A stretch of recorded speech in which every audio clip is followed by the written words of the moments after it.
If only I had spidey senses, so I can tell when something's wrong. Oh, and I'm set to protect this heart from breaking into pieces. Where's my hammer? Where's the shield? Oh, the strength to carry the weight of the world. Fly high into the sky. I'll catch you if you fall. I'll catch you if you fall. Fly high into the sky. I'll catch you if you fall. I'll catch you if you fall. Now, here's your host, DJ Host with the Most. What's going on, everybody? Welcome to the latest episode of Snap Decisions. I am your Snap DJ, your host with the most. And, of course, late as usual. A little extra so this week, and I apologize for that. But unfortunately, a lot of things were going on. I started a new job, and the schedule was a little bit weird, and I just had some things going on, as happens sometimes. And so anyway, I am coming out with this a little later than I wanted to. I was going to hope to do it Monday or Tuesday, I think, when I posted about it, but I just couldn't get to it. I just had too many things going on. So, as always, I appreciate your patience, and obviously thank you for listening wherever you may be listening to the show. I appreciate it. So today, primarily, this is what we're going to be talking about.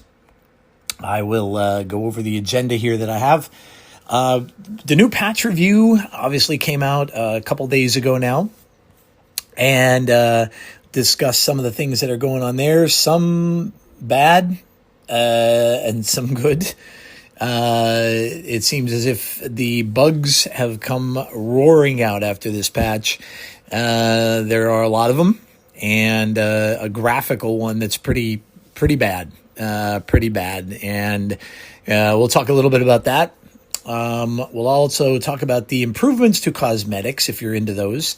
They improved the cosmetic thing with the splits and everything like that. So if you're into that and the borders and all that kind of stuff, you got a bonus from this patch because of those. Also, with the new patch comes Datamines, and we're going to talk today about the Datamines that came out for mostly Spiderman Brand New Day, and then a little bit of the one that everybody assumed was going to be a Western theme type of month, and it does kind of look that way, but nothing from, oddly, this might be the first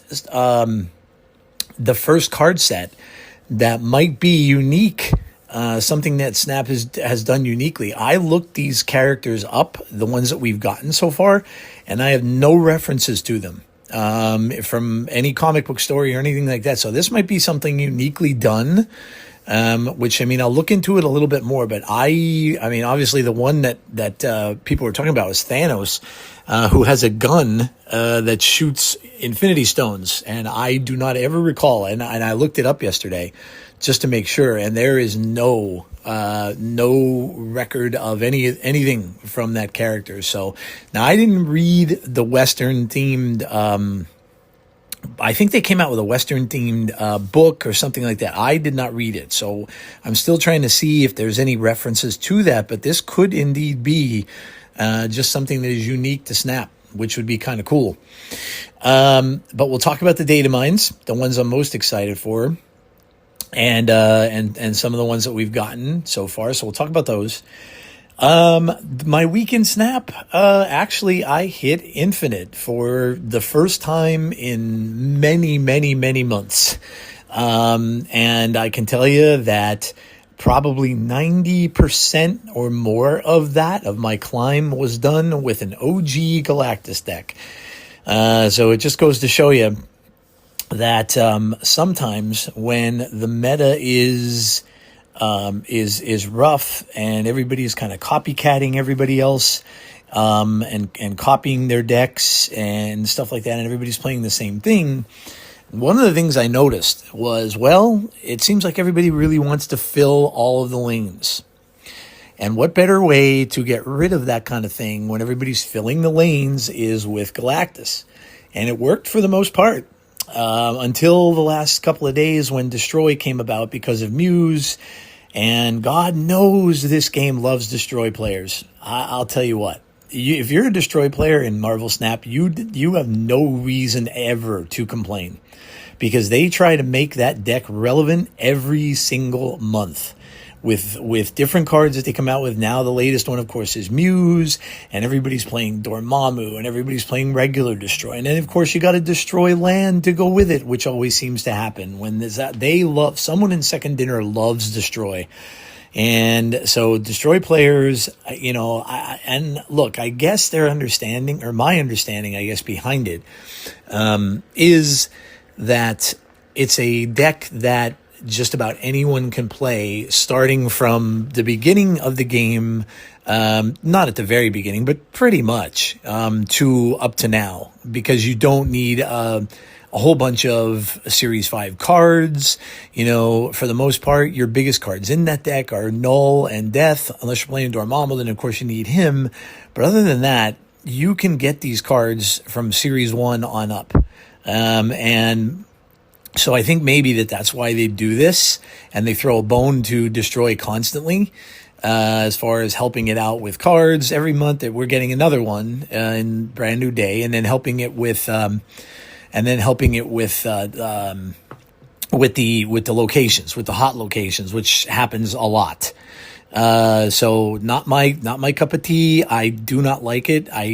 Destroy bores me, completely bores me. And look, I get it. If there's any of you out there that listen, that are newer players and stuff like that, and you enjoy it, I get that. But I don't know. To me, and I've said this before many, many times, to me, it's just boring. It's a boring way to play the game. And, it's static. And now it's, it used to be just, put out your Deadpool, put out your X-23, Carnage, put them back out again, Venom, put them back out, you know how it goes. Well, now it's a little different, because now you have Moira, some of them use Marrow, so they've spattered in some of the newer cards, but I am not a fan. And so I purposely, now that I'm in Infinite and so many people are playing it, I made an anti-destroy deck where I have the 3 cards that they hate the most: Armor, Cosmo, and Stardust are all in that deck. And I literally, against the last person I played Destroy, I had them all on the board and they quit. I mean, they had nothing else they could do, because blow up the Wolverine, it doesn't come back. Blow up the X-23, it doesn't come back. And on the other lanes, they simply can't. Cosmo, they can't play on, and Armor, they can't play on. So the person just had to retreat, and they weren't happy about it. But I'm like, well, you know what? If this is what we're going to do, and we're going to give a hot location to Destroy all the time, then it's just going to force people to play Armor and Cosmo and to play their own cards, because otherwise you can't contest that lane. Unless you play like a Doctor Doom and you get something over there, without having to play on that land. So, if you don't want to play Destroy, you really have no choice. But in any case, it is what it is. And so that was, but my week was pretty good. I hit it yesterday. I was at 98, I think. 98 pretty high, and then I went to 99, and 99 I just cruised through 99, which I didn't think would happen. I figured I was going to win, lose, win, but I won a 2-cube match, then I won a 4, and then I won again and got Infinite, so that's cool. I think I'm ranked like 7,000, which actually might be my highest rank on ladder. I was never very high. I was getting like 33,000 but I think more than anything else, that just may show how, and I hate to say it, but that may just subscribe to my theory that so many less people are playing this game. Because I remember the times I hit Infinite, like the very, very first time, I think I ended up like 50,000. and I was still infinite. So that just goes to show you, I think, how many people have stopped playing, because when numbers were that much, when you got to infinite and your score is that low, then I think, and I see the creators that play, obviously, and some of them will hit infinite on day one, and they'll get pretty high score. They'll get up in the hundreds when they used to get in the thousands. So you can see how many less players are playing the game by noticing that. But anyway, that was pretty much my week in the games. But I'll get to other things. Of course, the decks that I played and variants and stuff like that. And we'll talk about Muse. Muse is obviously featured in Daredevil Born Again, season 1, but looks like Lady Muse is coming back for the final season of Born Again. It's just season 3 that's being worked on, I think, right now. And then we'll go to a minute at the movies. Got a lot of stuff there going on, folks. Just a lot of things. Obviously, we had the season finale the finale of the series for The Boys yesterday, which was very good. A lot of liberty taken from the comics. They didn't do it exactly like the books, but it was very, very satisfying end, and a really, really good series. Of course, they're going to do some spin-offs, which most of these big series do now, when they successfully do spin-offs. In fact, I'm watching, speaking of kind of spin-offs, it's not a spin-off per se, but it's very similar. I'm watching today a show called The Burrows, which just debuted on Netflix, and the Duffer Brothers from Stranger Things are working on it. And it was touted as being a Stranger Things with older people. So far from what I've seen, it's a unique idea. It's about like a retirement community, where, some of the folks don't really want to be there. Some do and stuff like that. And there's something very weird going on. You see right from the very beginning, there's this alien looking thing, that grabs one of the residents of the thing of it. So, but it's gotten pretty good reviews on Rotten Tomatoes so far. So I, of course, had to watch it because the Duffers do pretty good work, and I like all that alien kind of stuff. Anyway, but obviously a lot more. No Doomsday trailer yet and no date on it. So we'll get to that. We'll talk about, obviously, some other things that are going on in the movie industry and stuff. And then we'll end up with Pixel Perspective and talk about video games. I did play a demo of Lego Batman, which is actually a lot of fun. Those Lego games usually are, and they've come so far. I was playing, I went back and I was playing Lego Star Wars, the Skywalker saga, the older one that was made quite a while ago now. And, while it's kind of dated because the characters don't have voices at all. They just kind of squawk a little bit. They don't really have voices. They use the music and everything, but they didn't have the rights, I guess, to use the characters' music back in the day. But this one with Batman now, they've got voice actors and stuff doing it, of course. I forget his name. I don't know if the original Lego Batman movie, the actor who did it, I'll have to look it up, but I don't know if he is the one voicing Batman in it. It could be. But this one is cool because it kind of picks and chooses things from all of the films.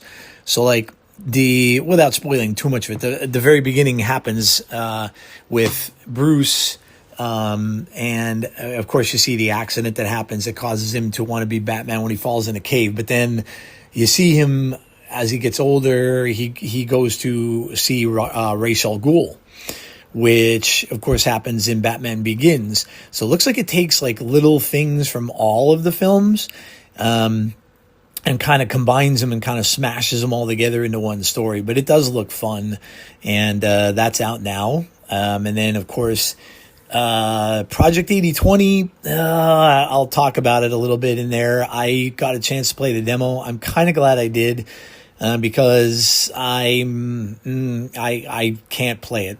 Not because of the motion stuff, but there's another reason why there's certain types of video games that I don't like to play. And this one kind of started off in the first, probably hour of the game. I started to get into it a little bit, and it could be I think they call it the Dark Pictures Anthology or something like that with the horror stuff. The only one I've ever played before this was Until Dawn, and I think Until Dawn was the one that spawned all of this, but the The Quarry may have been one. I don't know if that belongs in that same family of games, but there's. But anyway, I'll get to that in pixel perspective. So, all right.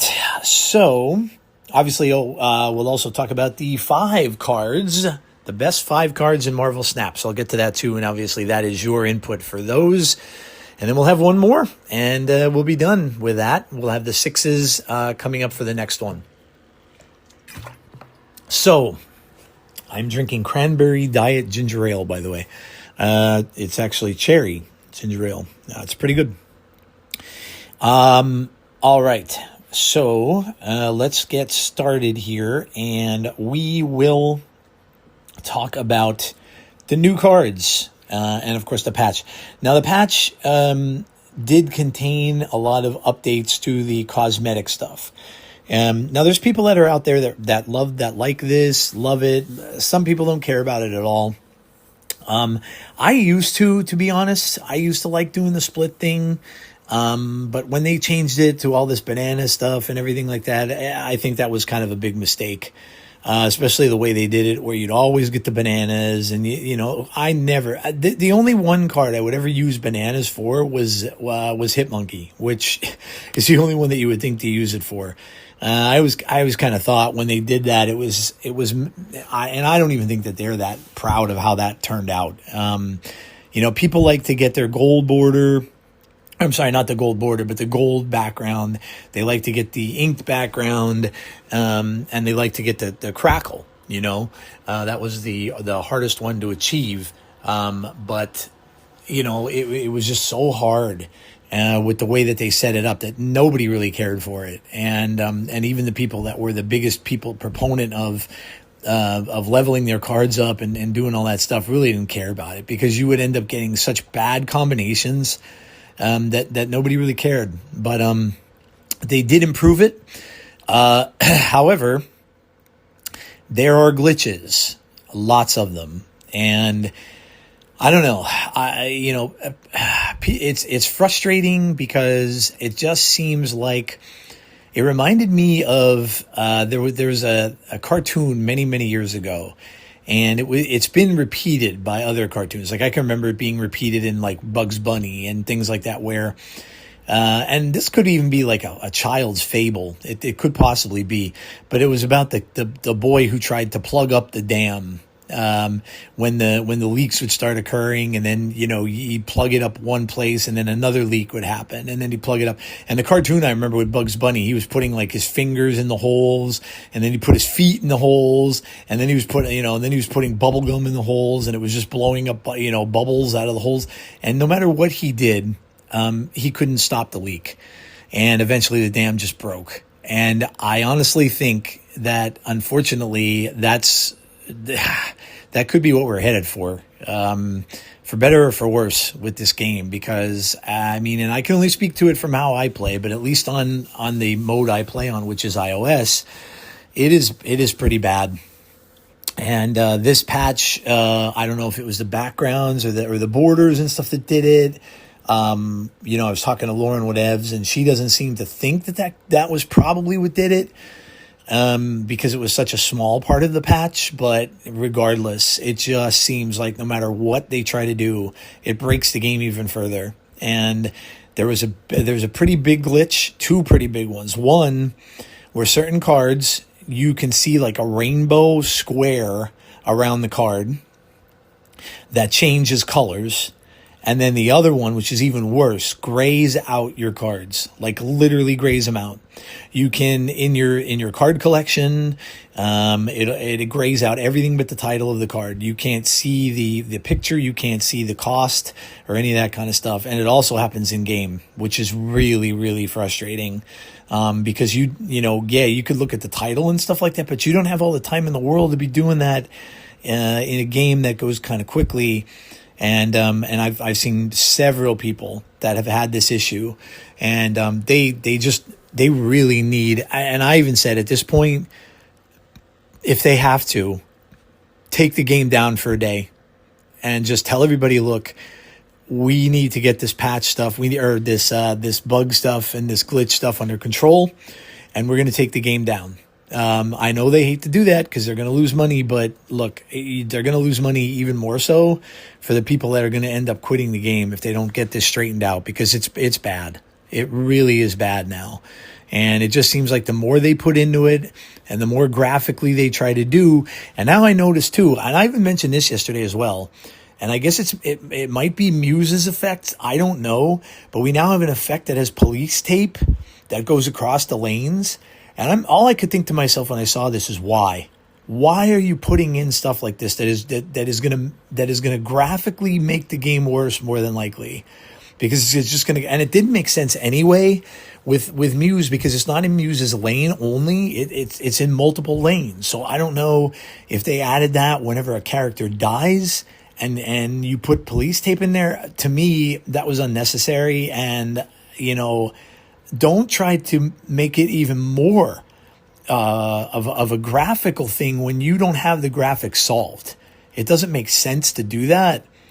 At least to me. I'm no game designer. I can't profess to say what's going on as far as behind the scenes. But to me, when you're having problems graphically, why would you add more graphics? It's like, playing like a computer, like a PC game, like let's say World of Warcraft, and let's say you're having issues with the current patch and it's giving you graphical issues. Well, why would someone just say, well, ooh, you know what? I have a good idea. Let's put some more, let's put some more background stuff in, or let's put some more of this in. Because that would make more of a strain on the graphics. It's just logic, I think.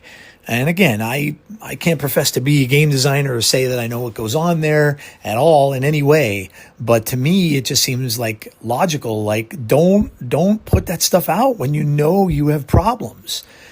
And I just don't get it. But I can say that they are losing people because of this. And so this is something that I put in I reported a bug, which I could tell you guys to do that too. If you see it as well, report it. And that's what I did. And they pretty much said it's being worked on. Well, who knows how long it'll be. Now, I can tell you guys that if you're seeing this, I did change my graphics settings on my phone on the game. I changed them to medium. And I put it on, I think it's on 30 frame rates per second, if I'm not mistaken. But since I did that, I don't seem to be having as much problem with it. So that could be a possible semi-solution for you guys if you're going through the same thing. But yeah, this is just something that they really need to get fixed. And like I said, even if they have to say to everybody, you know what, I think everybody would appreciate it, being honest, and maybe it would give people a little bit of a break. Now, like I said, I know that when you have a mobile game, you want daily play, and you need daily play for the sustainability of it. But one day to just take it down and just get this stuff straightened out a little bit would go a long way to me, anyway. So there's that. But now we are going to go over Datamines. Now, again, keep in mind, Datamines are not final at all. These can change at any time. And, so just keep that in mind. Datamines are never really official. But we're going to take a look at some of these. Now, I'm not going to rank them. That'll come later. I'm just going to read them off to you and tell you which ones I think are pretty cool. But Spiderman Brand New Day, we all know that's coming up. The movie's coming up the end of July. We should be getting another trailer for this pretty soon, I believe. It does not seem we're getting a Doomsday trailer. And again, I'll get into this in the minute at the movies later, but it seems like that one may not be coming as soon as anyone thought. It might not be coming until after Spider-Man Brand New Day or around the time of Comic-Con, which they're going to have a big presence there. And what a lot of people are thinking that could be the debut of the Doomsday trailer. So obviously Doomsday isn't until December, so there's really no rush. But kind of when people knew that they got one at CinemaCon, people wanted to see it, and it doesn't look like that's going to be the case. We may never see that, to be honest. It might have just been for those people at CinemaCon, and we may never get that one. We may get a completely different one when something does come out. So a lot of people then assumed it might be with Mando and Grogu, but that is not the case. Mando and Grogu is out, and that is not the case there. So maybe it will be with Spider-Man, which will be the end of July. So that could certainly be, but we don't know that for sure. So anyway, but the card, Spiderman Brand, there is a new keyword that's coming that is called movable. And so I would guess that basically what I gather from this is that you're going to be able to move it yourself, kind of like Nightcrawler, or Jeff, where you can move this card on your own. You don't need any help to do it. You don't have to have a Iron Fist or anything else, or an Heimdall to move the cards. You can just move it on their own. So Spider-Man is a 1/2. This is Spider-Man Brand New Day. Movable twice, so you can move him 2 times. After this moves to a location, give one of your other cards there +1 power, even unrevealed ones. So this is kind of neat. I'm always kind of looking for additions to my my OG Galactus deck, and one of the things about Galactus is that people can kind of predict it because they know you're really not playing any cards in there. They know you're not really doing much with that lane, so they'll kind of like figure it out pretty much after a while, and then they'll put cards in that lane so you can't get the jump on them with the Galactus being only 6 power. But a lot of times when you have movers, you can kind of deflect that a little bit, because obviously if you play a Nightcrawler, if you play a Jeff and stuff like that, you can always move around. That's why people sometimes play Hellion with Galactus too, because you can move a whole bunch of cards out to move it to the Hellion lane and then Galactus on the other lane. But with cards like this, which are pretty good to begin with, and are going to help you get priority on those other lanes, being able to move them twice, you can help yourself with giving the cards that are in that lane priority. You can move him out, and then you can still maybe have that extra lane where you can play Galactus in. So just the way I'm thinking about it, it just looks like it would benefit. But it seems like a pretty cool thing. It seems like a pretty powerful season pass card in my opinion. So the next one, now I don't know if this is going to happen. This was listed, but again, this has been in Datamines forever. It's J. Jonah Jameson. Now, I could see him being in like a limited time game mode or something like that, but he's been in the Datamines for such a long time and just never got made. Now, it would make sense that he's made in this. I don't know if he's in the movie. I would kind of think he might be and could have a more prominent role. If we're seeing Peter finally get his job at the Bugle, you would think that that Jonah would be in it. But he's listed as a 1/3. Now, again, this has been Datamine this way for a long time, and his ongoing ability is your text emotes are ruder. So I really don't know what it means by text emotes. The only emotes you could use in game are the picture emotes. So I don't really know what text emotes mean. Or if this is even going to be the way the card comes out. I kind of doubt it, because I even, this card has been like this forever, but I don't understand what they would mean as your text emotes are ruder. But we'll see. It'll be funny if that ends up being that same way. Then we have Boomerang. Boomerang is a 2/2. When this returns to your hand, so obviously this is a bounce card, randomly steal 4 power from cards in your opponent's hand. Activate, return this to your hand. So you have to activate. So it's an activate card. Which could, you could think of like Invisible Woman type stuff too. But this obviously you want to keep putting it back into your hand. So obviously it's with Beast or with whatever. And this is going to keep stealing 4 power from cards. So, toxic list kind of a thing. Toxic bounce, maybe. You do have Silver Sable, which is played in bounce. So maybe a different bit of an archetype for bounce, where you can steal a power. You can also play, what's her name? Oh, the villain from Deadpool and Wolverine. I forget her name. The bald-headed woman. Oh, crap. I can't remember now. I know the card was in Deadpool's Diner, but you can have her in the list, and you can just keep bouncing these negative cards back up to your hand. And like I said, Silver Sable and that one were used a lot in bounce, so that's maybe what they're aiming for here. But in any case, that's where I would see it going.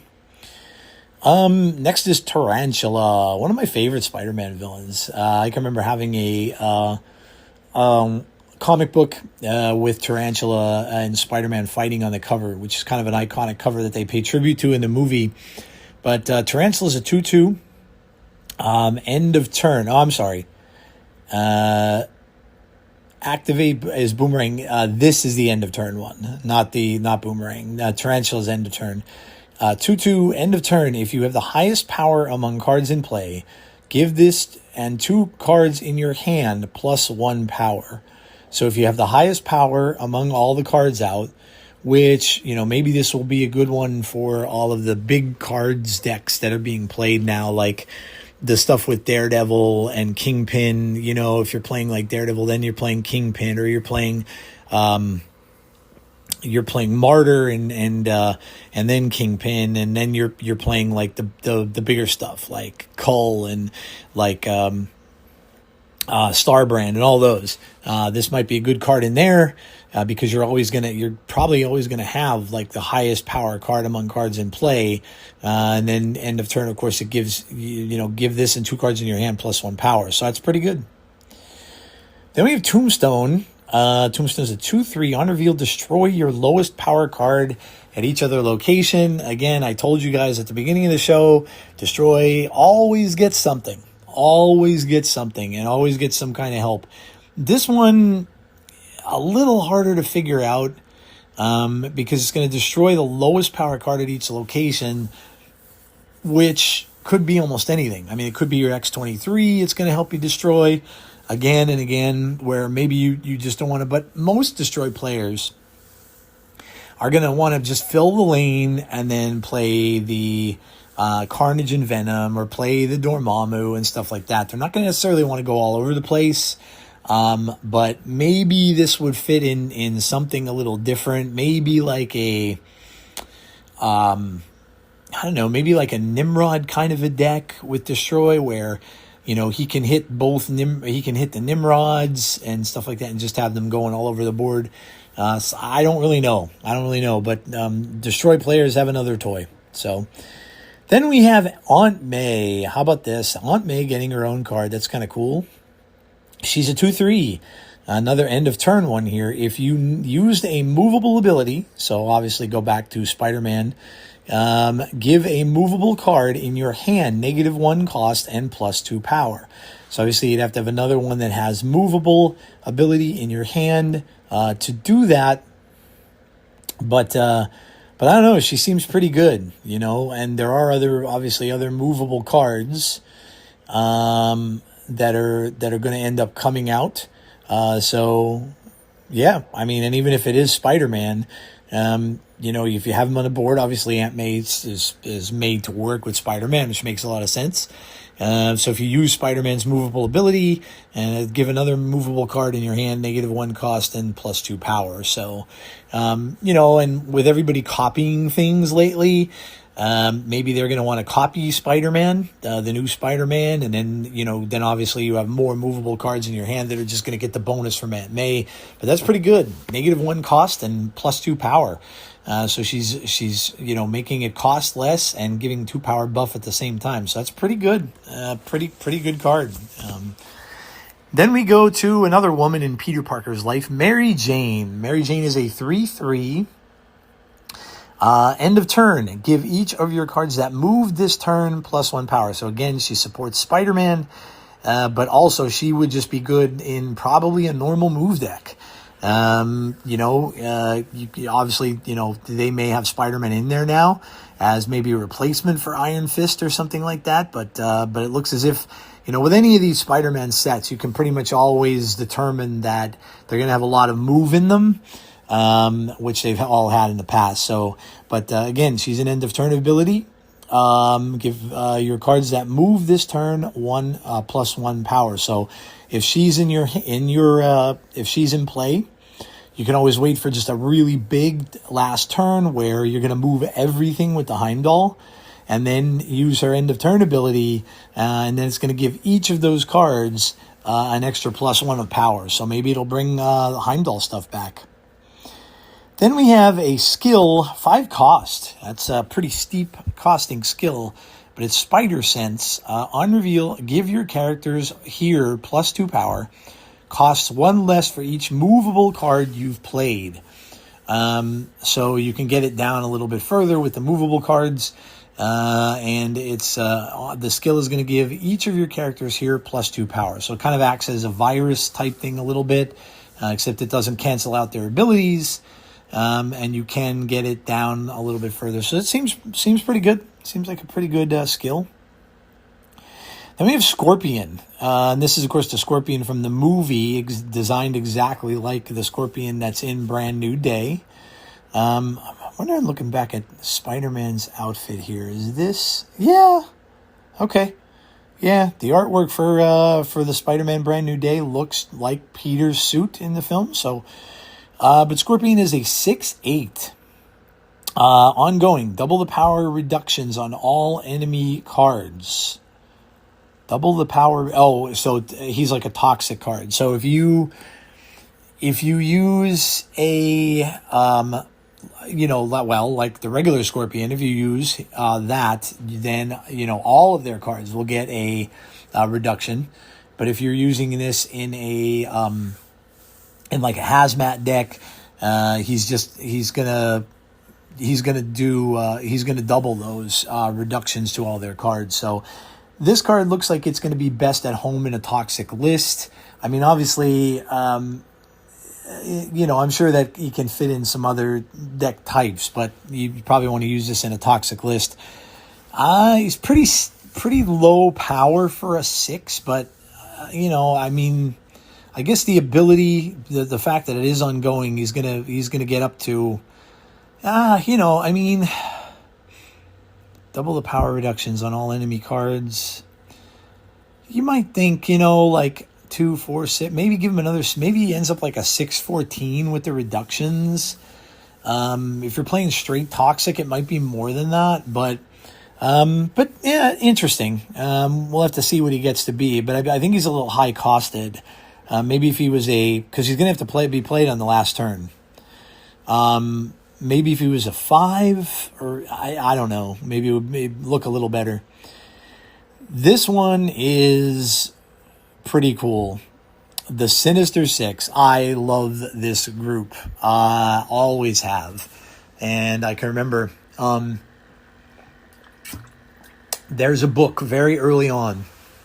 I don't remember the exact number of the issue, but I know it was very early on when Stan and Jack Kirby were doing the Spider-Man books. When the Sinister Six was in it, because I remember I had a little paperback comic book, a Spider-Man one, that I would go back and read, because obviously I was too young to have these books from the 60s. And I can remember the debut of the Sinister Six, and I loved it, man. I just like that group of all these villains, who, Mysterio is probably my favorite Spider-Man villain and one of my favorite villains of all time. Kraven I always thought was cool. Doc Ock I thought was cool. Electro I loved too. Of course, Sandman and Vulture were in it as well. So, but this is neat. I don't know how good this card is going to be. It sounds like one of those crazy cards that we got in the past, like Arishem, and that would just change the game, like Zombie Galactus and stuff like that. A lot of people just didn't even know how to really play it. And I kind of think that that's what this is going to be. I think it's going to be a card similar to that. But it says game start. The first 6 characters you draw are evil, in capitals. After you play them all, merge them into this and add this to the last one's location. And then it has 0 out of 6. So it's almost kind of like an objective card, but you're basically taking your first 6 cards once you play all 6, it goes into this Sinister 6. Now, I don't know if the 12 is going to be... I mean, obviously this has to be played on turn 6. So I think along the lines more of the, I guess, a Dormammu type card where you can't play it until the end of the game anyway, or when conditions are met. Now, obviously you can try to ramp it out, but you do still have to meet the conditions. So you know, it's like an objective. You have to still play your first 6 characters. But if you're going to merge all of them into this, I would imagine it's going to make the power higher depending on the cards that you merge. So this could be a really, really high-powered card. I mean, if you're playing, like I just mentioned, if you're playing like the big cards list, like if you're playing like a Star Brand on turn 3, and, you know, let's say you have, let's say you played a Martyr on turn 1, that's 6. Star Brand on turn 3, that's 16. Daredevil on turn 2, that's 19. You know, and then 3 more cards, which could be another 10, 10, 10, 30. That's 49 power, right? Just quick math. I mean, obviously, and that's not 100% accurate. But if you're playing all them, and then you merge that 39 power into this at the end of the game, this then becomes like a 641 power. It's like... So is that how this is going to work? I mean, it reads that way. It just says merge them into this and add this to the last one's location. So I don't think you would take all your big stuff and want to merge them into this if it's not going to count towards the power, because, and then this would only end up being a 612. That wouldn't make any sense. Like, I guess maybe for board space it would. Like if you wanted to get rid of a lot of space on the board, sometimes people like run out of room. Then maybe, and again, I don't know, maybe this will be good in a Galactus deck as well, because you're basically taking your top 6 cards and merging them and getting them off the board for one big lane, and now you have freed up space where you can play the Galactus and then just play this out in the last turn. I don't know. I really don't know how this is going to work, but it seems kind of weird. But I guess we're going to have to get some clarification on this. And this could be, again, like I said, these can be changed, and this could be one that gets changed right up until the very end when you know, the wording of this may change. That's all I'm saying, because it is confusing. And you know, if you're merging everyone's power into this, this is going to be really big. I would think that this won't be a 612, but it'd be a 6-0. Because then the merged cards make it what its power is, which would make more sense to me. So to me, it would be a 6-0, not a 612. 12 along with all that other power would be insane. Would be for a last turn guard that's going to get added to the. Now you are going to be able to predict it in a way. The other player will, and I mean certainly a Shang-Chi target. It would certainly be a Shadow King target as well, but we'll see. But in any case, this one looks like it's going to be one of those fun cards. All right, we have now, these are from the Fractured Frontier set. So, at least I believe that's what they're from. Well, I mean, these are for sure. We have this is that Western theme set that I talked about earlier. But we have Dr. Octopus Fractured Frontier. He's a 2/1. On reveal, put the leftmost card in your hand on top of your deck to add a random character to your hand. Give both +3 power. So basically, you're taking a card that's in your hand already, putting it on top of your deck, which is going to make you draw it again, because it's the top draw. But then you're adding a random character into your hand. Now this is random, though. At least that's what it says. So this could have nothing whatsoever to do with your deck, and it could be a bad card. And give both +3 power. So I don't know about that one. The way it's worded, it sounds like it's just too much randomness to be really that good. And then we have Hellcow Fractured Frontier. He's dressed up in his cape and stuff like that, but he has guns and stuff that he's wielding. So this is, like I said, that weird kind of Western thing. He is end of turn, afflict all other characters here with -1 power. Then destroy your friendly cards here if their power is 0 or less. So it's kind of a destroy toxic card. But again, destroy. They're gonna. Man, I said this earlier, but they're gonna run out of ways to make destroy cards. I think they're making so many that. And players can only do so much, but they really want people to change and make different kind of destroy decks, I guess. But this looks to be another destroy card. Then we have this one's listed here, Garrison Kane, but he doesn't really have stats. They just showed a picture of him 0-0 and no stat line at all. But then we also have. No, actually, I think that might be. Oh, well, like I said, they also have that Thanos card too, where Thanos has a gun and he's holding like a gold revolver, or a gold, looks like a Beretta, I think, in his hand, in the DataMine art. Now, like I said, that could change, but he's holding like a gold Beretta, and his Infinity Stones are bullets. So I don't know where this is coming from. Like I said, I don't think there's a comic reference for this.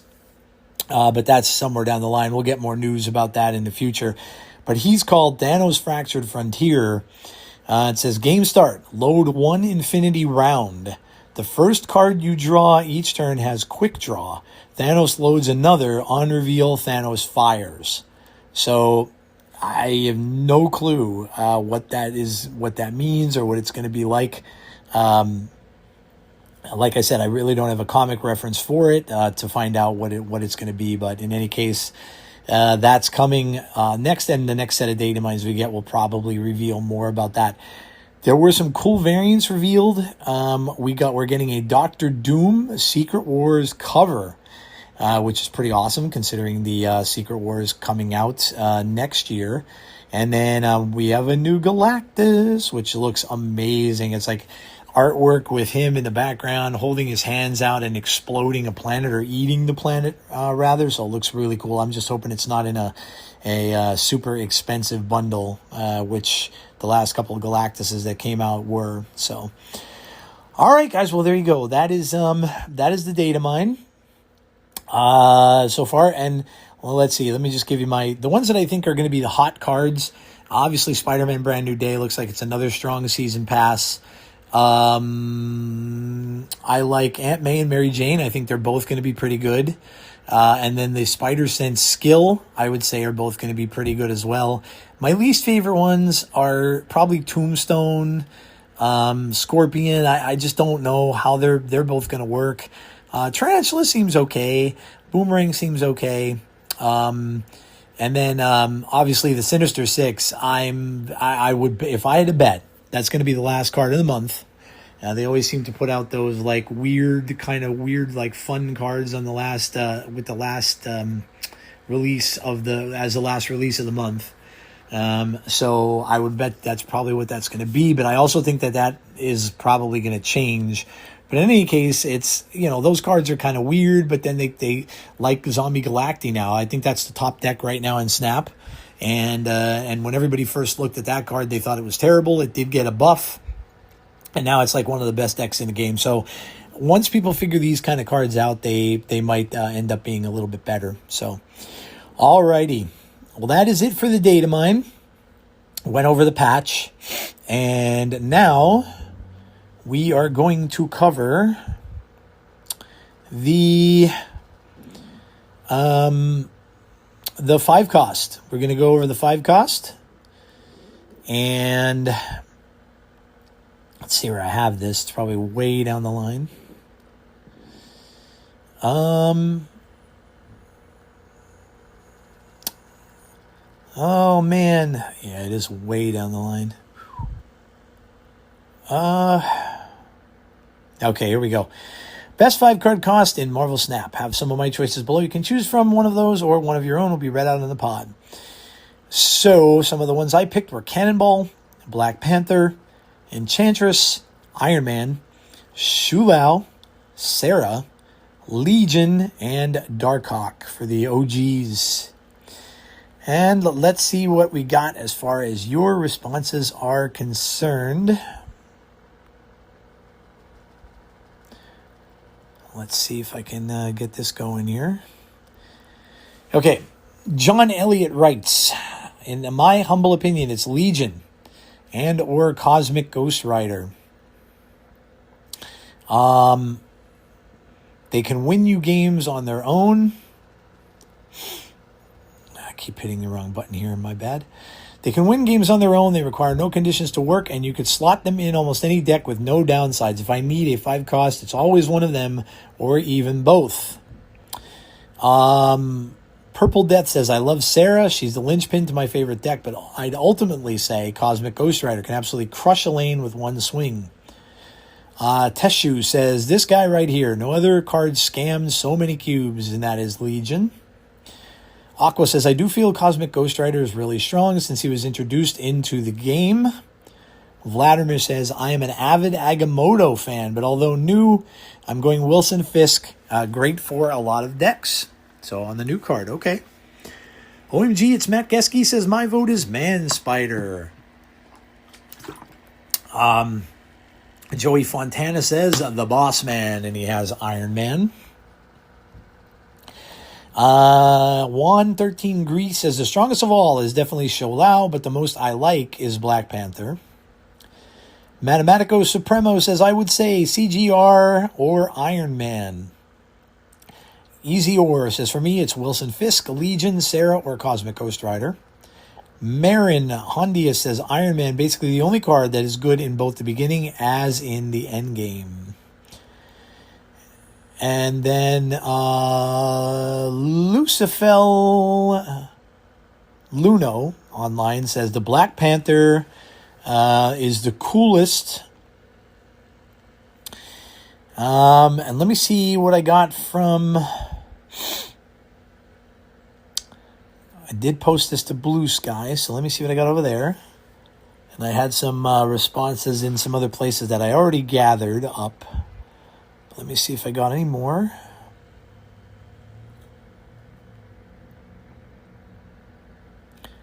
Had somebody tag me over here. I kind of ignore this app a little bit sometimes, and I don't like that I do that. Meta is great and mid-range is thriving. Climbed to 200 today, says Matthew. Jug/Cosmo. Answer so much if you can read. OP. Experimented with Ghost Spider in the web spot and Punk for Prowler. Gambit/V-Hand can be tough, but Mobius does a lot of work there. Thank you, Iris, for bringing this back. So, yeah, congrats. That's awesome.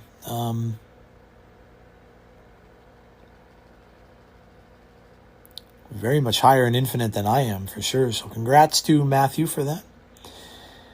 So let me see if I got any responses on this. Fangride Amos Cut says, right now is Cosmo, and it's not even remotely... Oh, no, I'm sorry. That was for the 3 one. I don't know if I got any responses here for the 5s.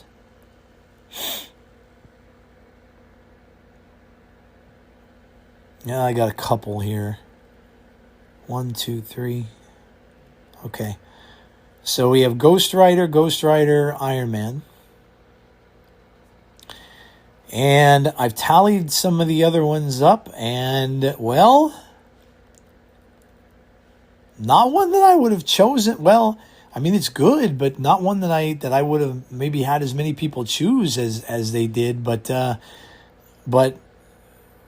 our winner for the, according to you guys, for the best 5 card in the game is Cosmic Ghost Rider, CGR. I mean, I guess I can understand it because it is pretty much, since the tech things got eliminated or nerfed and stuff like that, it is pretty much the last remaining tech card that is in the game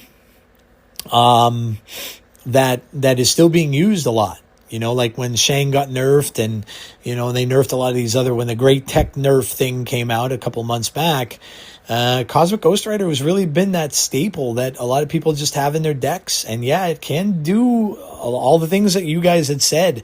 I mean, it could wipe out those top 2 cards, which could be really important for for the person that's playing them. Okay, well, that's kind of a surprise. Frank Castle himself, the Cosmic Ghost Rider, is your favorite 5-cost card. So thank you all for the responses, and all throughout this whole time for the responses to all of these cards. We have one last one to do, and that is going to be the 6-cost. And then, like I said, we'll see. I think I may go, like, what is the... I think I may do one last one, which is just what is everybody's favorite card overall. And I'll maybe do it in a poll or something like that, and just have you guys just shout out and just get the favorite card in Marvel Snap altogether. So, alrighty, well, that's going to wrap up the start of the show.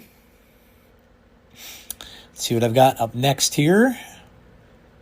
All right, well, let's go into my week in Snap, and obviously this is called the In a Snap segment of the show. And like I said, I'm going to start off with hitting Infinite. So again, I came in at 7,216. First time back in Infinite in a good while. Got to 95 with the OG Galactus deck, and the rest of the way with a Safety Blade Cook, he calls his Virus deck, which includes Armor and Stardust to help with the featured location. So that was kind of what got me over the hump from, like, once I got stuck a little bit in the mid 90s. Or no, I'm sorry. I got stuck in the 80s. The 80s seems to be, especially like once I got to the 90s, the 80s seems to be the hardest. The absolute hardest seems to be the 80s to get through. Because I was in the 80s for a good while. And then that was when I was going up and down. I would get to, like, I got so close. I was at 89. Then I dropped all the way down to 86. Then I went down to 85. Then I climbed back up to 87. Then I climbed back up to 88. Then I dropped again. The 80s seems to be, and I've heard that from other people too, that the 80s are absolutely the toughest part to get through now. For whatever reason. You don't get a lot of bots. At least the bots that you could tell are bots, which, you know, I look at all the things now to see which ones are in alliances and things like that, or you just get really good bots in the 80s, which could be that too. But in any case, I hit Infinite. I got the Punisher gold card back. Yeah, so that kind of means that I can start from 75 next month, which is, I guess that's kind of cool. But that was essentially my week in the game. And let me pull up the game here on the iPad. All right. While we're waiting here, I was playing another game yesterday. I was in the mood for like a Star Wars thing. Obviously Mando and Grogu's coming out. I'll be going to see it. It's doing okay. 60. It's got a fresh score, but not by much. It's like 62% on Rotten Tomatoes. I think the last time I checked, it's still projecting that it's going to be one of the lowest Star Wars box offices. It's probably going to beat Solo: A Star Wars Story, which isn't saying much, considering that that's the last film I think we've gotten on the big screen, and that's been 7 years. And that grossed the lowest of any Star Wars film. So even if it does beat that, where maybe it grosses like 100 million or 150 million, it's still not good. But I was in the mood, so I picked up a cheap copy of Star Wars Outlaws. I know a lot of people didn't like it. It's mostly about the crime syndicate and all that kind of stuff. Crimson Dawn is mentioned in it, and it's like the underworld, right? It's like the Star Wars underworld, where the Hutts are and all the different groups and stuff like that. But I'm actually finding it kind of fun. I played it. I thought maybe, and I did read initial reviews about it saying it was a lot of stealth.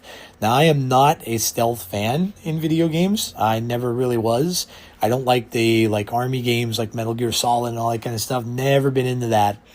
I don't have any patience for it, and that was the reason why I didn't like Project 8020, was because it's a lot of stealth involved in it, and I have no patience for it, because if you don't make the right move or hide in the correct spot, you have to constantly be starting over until you find that right spot, and I don't like that. I don't have the patience for it. So I just, I'm not I'm not into that. I never really was. And but this isn't bad. I know, like I said, a lot of people were put off by it. They didn't care for it and whatnot, which, yeah, that's fine. I mean, to each their own, I guess. But I think it's pretty good. It reminds me of, if you want to compare it to something, it kind of reminds me of like Tomb Raider a little bit, with a Star Wars kind of a theme to it. You're doing a lot of like jumping and crouching around and things like that, trying to find stuff. And so that's kind of what it reminded me of. But all right. Well, let's take a look at the decks here that I played. And I'll give you the ones that I played to Infinite.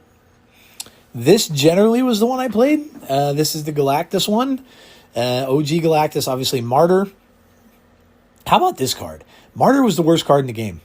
By far the worst card in the game. Then it gets buffed to a 1/6. Now, almost everyone's playing it. Everyone is playing this card because you're either hoping that you're going to fill your lanes and that she's not going to screw you at the end of the game, or you're using it like I do, where I just want priority. And she's not going to survive to the end of the game because I'm probably going to blow her up with the Galactus. So, but yeah, kind of crazy how this card has gone. And I think I have one of the most rare variants in this game, I would bet. I have the Spotlight card of her, which is actually really cool. There's a lot of other characters like in the picture behind her. It's very cool. Very well done card. But I would almost bet that probably no one got this card, because when Martyr came out, everybody just said, avoid this card. It sucks. Don't get it.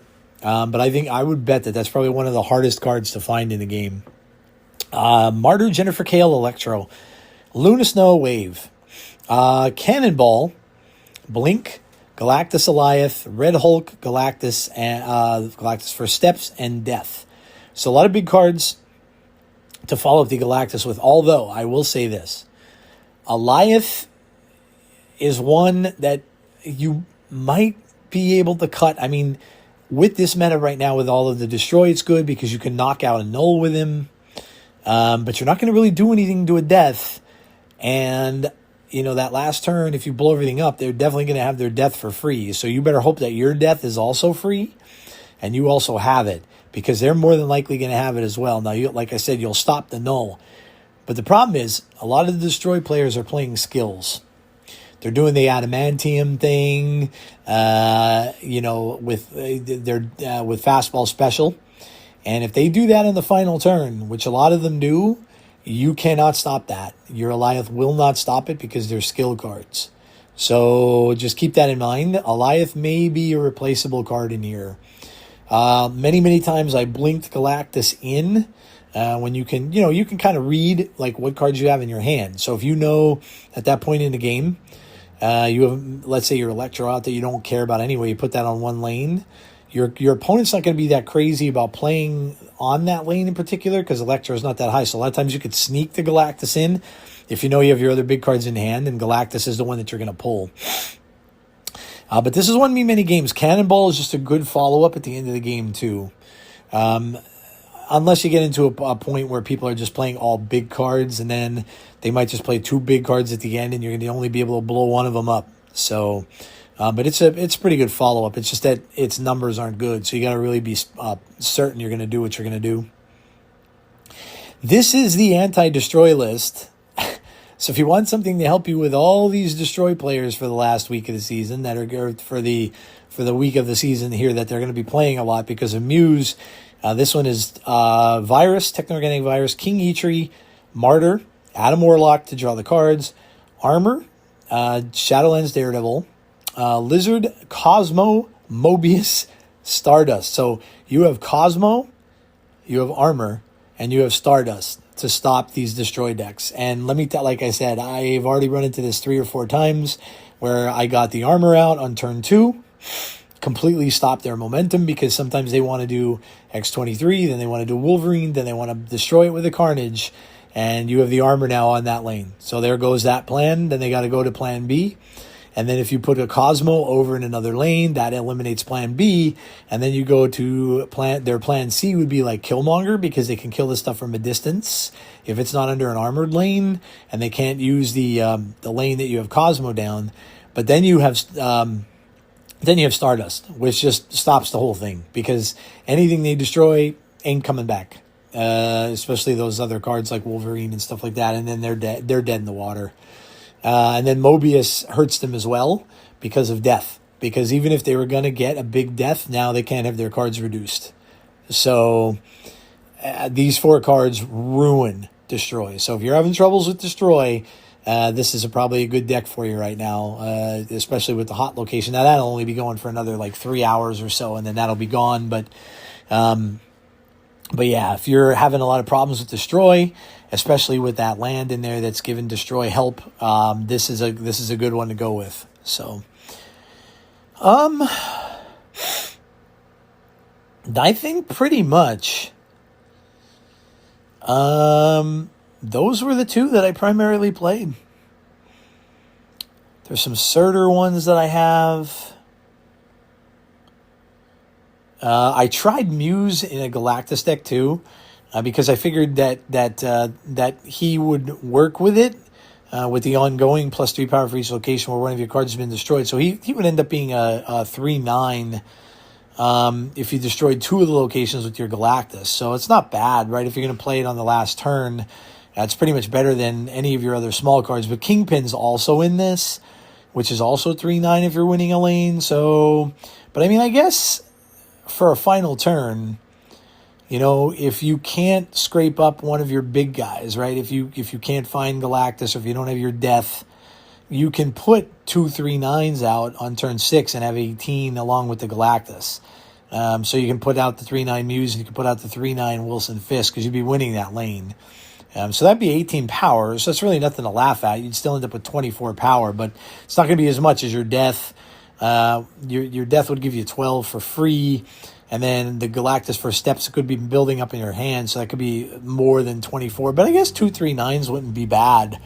And yeah, that's primarily about it. About all I played for the week. So we'll read through. I'll go through some of the variants that I've gotten. Now, these were from the limited time game mode. I got the Creative House Pocket White Tiger, which is probably my favorite one now. It's really cool. Has her kind of there waiting to like pounce. And I like the pose and everything like that. So that's my favorite one. I got the Scotty Young baby variant of Daredevil, which I haven't had. I got the Dan Aguillo variant of Havoc. Both were rares, so I did get those for free. I got the Jessica Jones variant from Conquest. It's from Art Tree Studios. Pretty cool.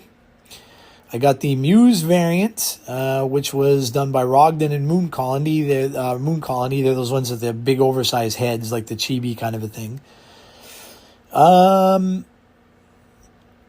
Let's see. I got the Shadowlands one. Obviously, this is from this month's collection track, the Victor Faro, because I finished that. Punisher War in the Streets variant. That was also a rare. I got a new Hydra Bob Envar Studio variant of him. I got the Creative House Pocket variant of Terrax the Tamer. Of course, that was in the limited time game mode. I got the Swordmaster. Now, this one was free. You could get this in the web shop with the code. I did list the code on my X. If you didn't, this is the ZG variant of Swordmaster. I got Ikari, of course, his variant from System Studios. I got a Gambit, Don Aguillo Gambit variant. That was from the limited time game mode. I think Hydra Bob was as well. I got a new Jean Grey Philip Tan variant of that. That was a super rare that I just pulled out of a random opening. So they're all the variants that I got. Let's take a look what's in the shop real quick. A Muse bundle, Firelord bundle, Moon Knight bundle, Gambit Horseman of Death. So you all know, and if you didn't hear this already, a lot of creators have shared this already because we were told we could. Gambit Horseman of Death is changing in the OTA. It's going to a 3/5, but it's changing the amount of targets that it has. Some people are saying it's a buff, not a nerf. This card is very obnoxious in the meta right now, and a lot of people are hoping it would get nerfed, but I don't know. I think this could be another one of those where it's just not enough.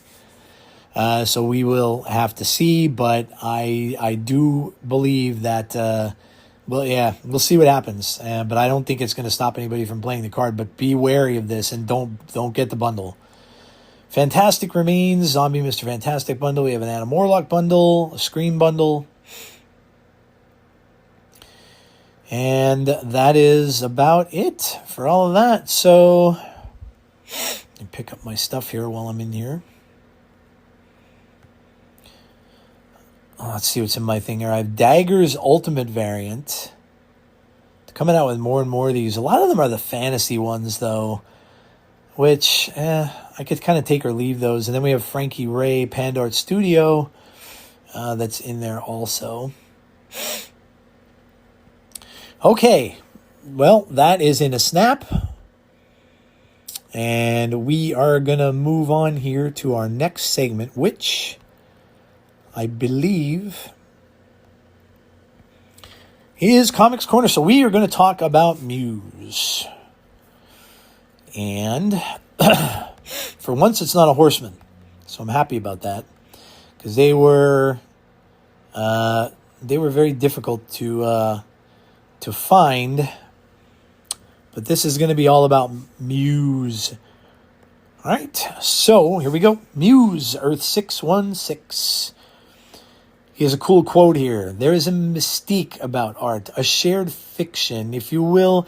An artist presents a piece to the world in its finished form and pretends that it simply appeared that way, effortlessly birthed from his genius. Both artist and audience prefer to believe that's the truth.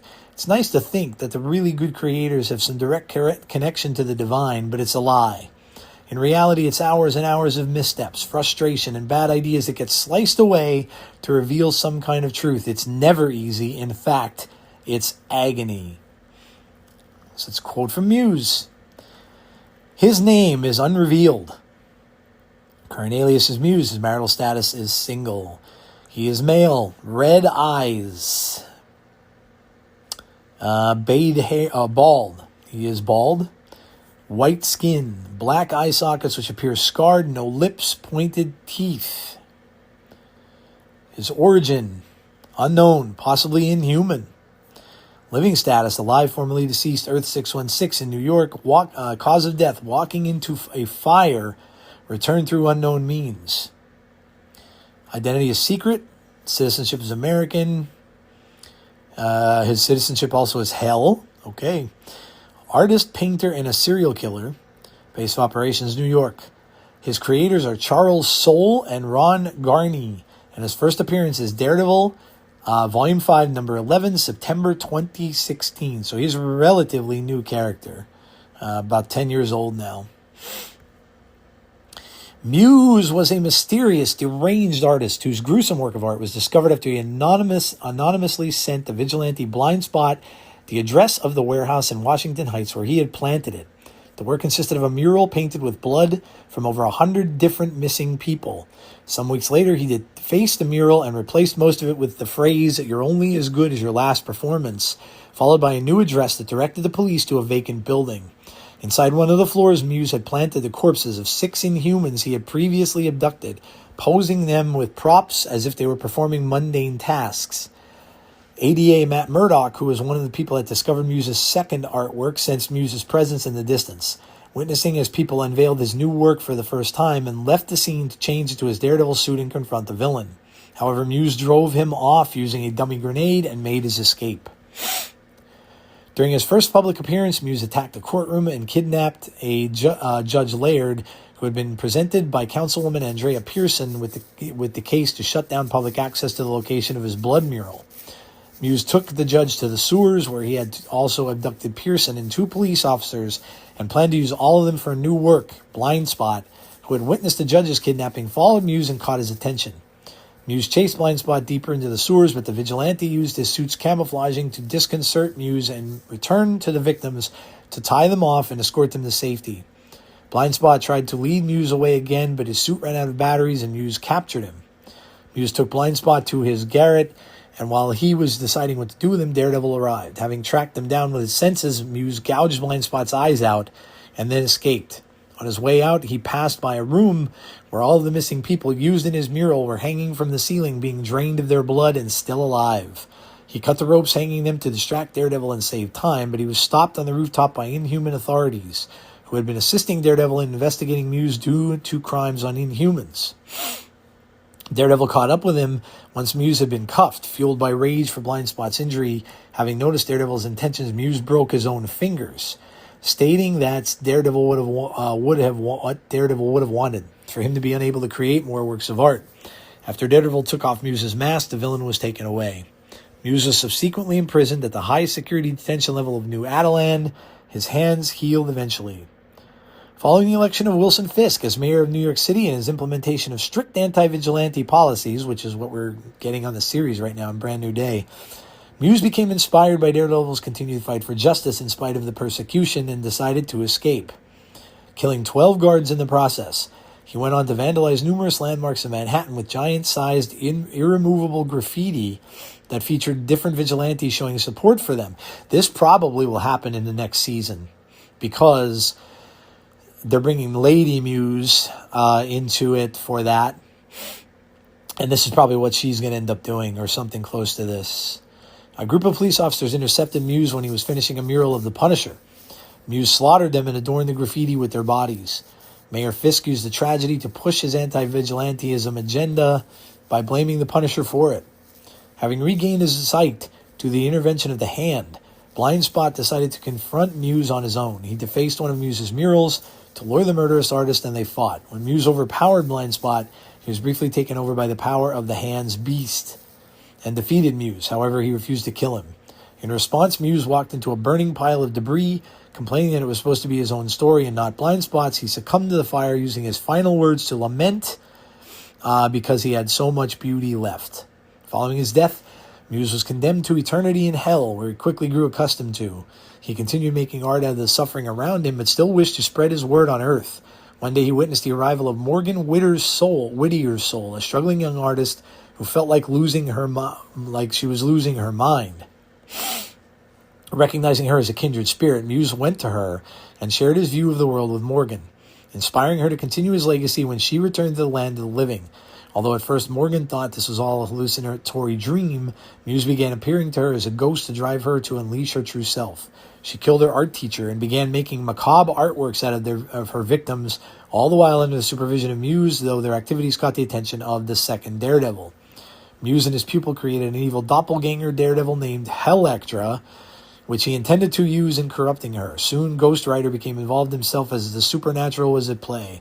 He aided Daredevil in fighting Muse and Morgan, eventually culminating in a battle in Hell. During the battle, Daredevil attempted to reach out to Morgan in an attempt to free her from Muse's control.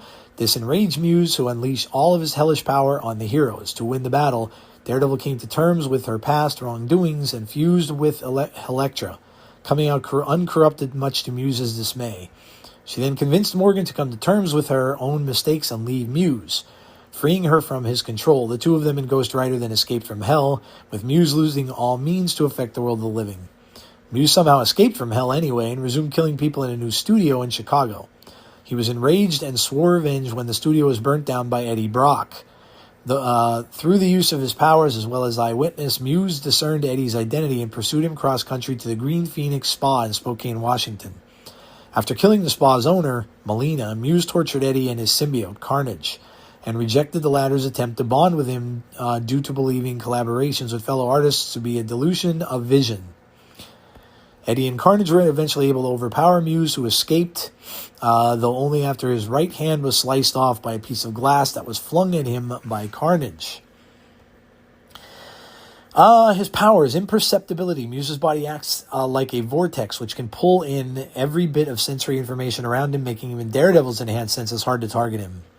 Superhuman Sense is able to process the sensory information he absorbs to use as inspiration for his art, to the point where he can construct not only the facial features of Eddie Brock and Carnage, but also Eddie and Carnage's internal conflict long after the two had left the scene. Superhuman Strength possesses a certain degree of superhuman strength, being able to effortlessly tear apart human bodies. Superhuman Speed, move faster than human eye can see. Endurance, extraordinary resistance to pain, breaking his own fingers and walking through the fire while burning to death, or have his right hand cut off without showing any discomfort, as if he did not even feel pain or agony. He's an expert combatant, and of course he is a painter. While never stated to be an inhuman in story, the credits page for Daredevil 5, Volume 5, number 598, refers to Muse as the Inhuman Artist, while the credits pages for the following 2 issues call him the Inhuman Serial Killer. When once asked if Muse is an Inhuman, his co-creator, writer Charles Soule replied, "He seems like the kind of character it's better not to explain too much." So there you go. I always liked this character, very horror-centric. And of course, kind of right up my alley with that as far as that goes. And of course, didn't last very long on the first season of Daredevil Born Again, which I wasn't all that happy with that. But obviously, it looks as if we're getting Lady Muse in the next one. So that probably takes from that storyline where he possessed the body of that woman. So don't know if that's how they're going to explain it, but that's what it seems like is going on. Muse, of course, you're going to find in Daredevil books. It's that simple. Of course, it's this one here is Daredevil number 12 against the Inhumans. But you're going to generally find him in the Daredevil books. Let me get this back again real quick. There's no description for him, which is kind of weird.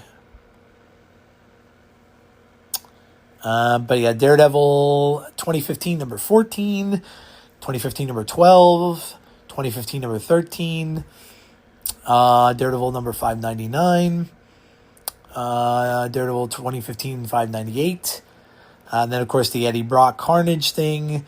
He was in issue 4, issue 8, and issue 6. So not a ton on him.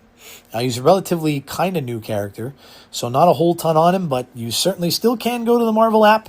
If you don't have a comic store close to you, I don't know if he would have any graphic novels out yet for him. He might, that you can maybe look for in a bookstore or something like that. But obviously you can go to your local comic shop if you do have one close and give them some patronage and check out Muse if you think you would like the character.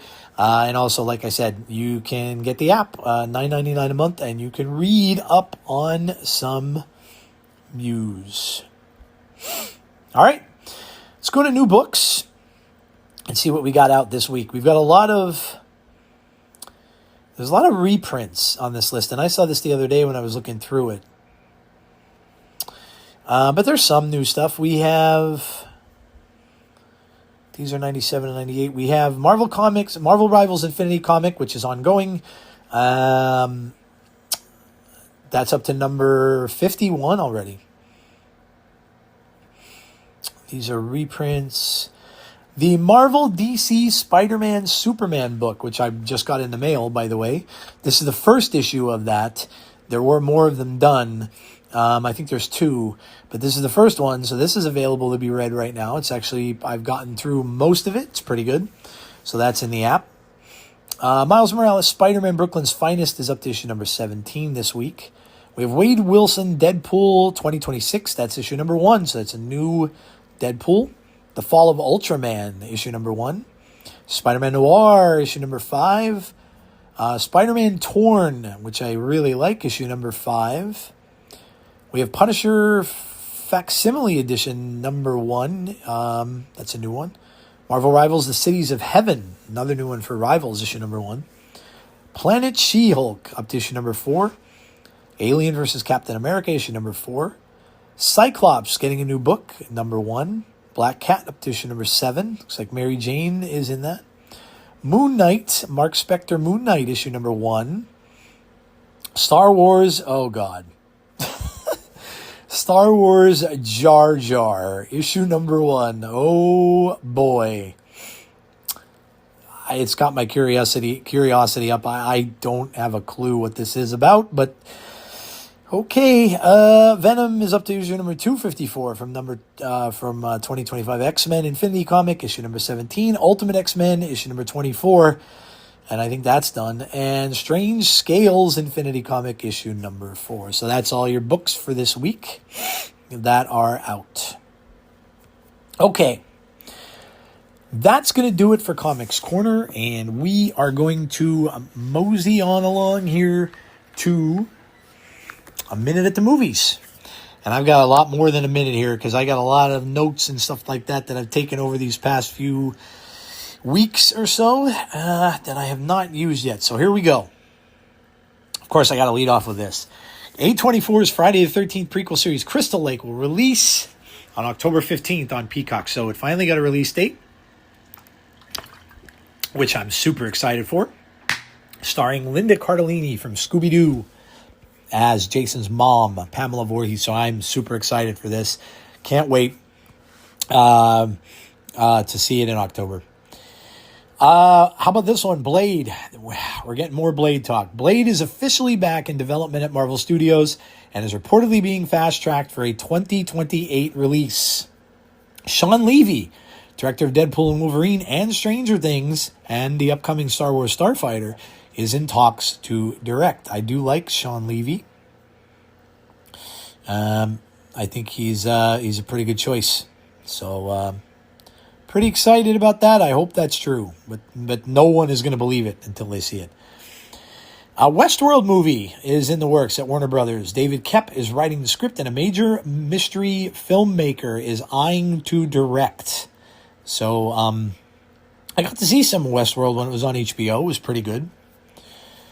The runtime of Punisher One Last Kill is 44 minutes. Obviously, that's old news. It's been out for a while now, so if you haven't seen it, I enjoyed it. For what it was, 44-minute special, but I enjoyed it. I thought it was good. It's very brutal, but it reminded me a lot of Dredd, the newest Judge Dredd movie that we got that took place in that little area of the hotel, which was my favorite Dredd movie I think to date, and it reminded me a lot of that. So I liked it. Live-action Voltron movie will be releasing directly to Prime Video, skipping movie theaters. I didn't even know this was coming. Starring Henry Cavill, Sterling K. Brown, and Rita Ora. So we're getting a live-action Voltron. That makes me happy. I used to love Voltron as a kid. Marvel Studios could debut the first look at Vision Quest coming soon. So they did show that at some of that, talked about it at Disney Upfront. I think it's going to be pretty good. This is a Star Wars thing. A new theory explains how Amy Adams. Now, Amy Adams is in Starfighter along with Ryan Gosling. And there is a younger actor that's in it as well.